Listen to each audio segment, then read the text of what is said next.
তো এখানেও একটা আউটলাইন ড্র করা আছে। তো প্রথমে আমরা ঘরের কালারটা করছি। আগের ছবিতে করেছিলাম আমরা পাহাড়ের কালার, আকাশের কালারগুলো আগে। তো এইখানে আগে ঘরের কালারটাকে করে নিচ্ছি, নয়তো কী হবে, পাহাড়ের কালারটাকে করলে না ঘরের কালারটা ঠিক হবে, না এখানে গাছের কালারটা ঠিক হবে।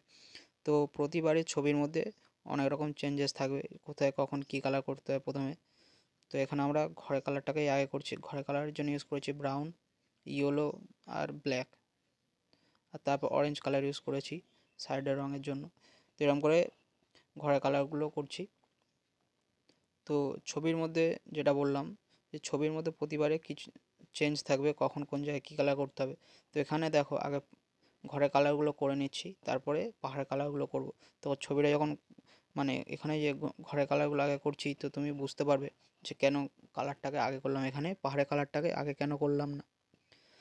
তো ছবিটা দেখে আমি হয়তো তোমাদেরকে বলবো যে খুবই ইজি, অতটাও কঠিন না, কিন্তু যে করে সে জানে কতটা সময় লাগে করতে আর কতটা কঠিন লাগে যারা একদম নতুন করে। ঠিক আছে, আমি এটা অনেক দিন ধরে করছি, তো এটা আমার কাছে এখন খুব ইজি হয়ে গেছে। তো তোমাদের কাছে হয়তো একটু কঠিন লাগবে, মানে এটা করতে করতে ইজি হয়ে যাবে। তার জন্য প্রতিদিন প্র্যাকটিস করতে হবে, তাহলে দেখবে আর কঠিন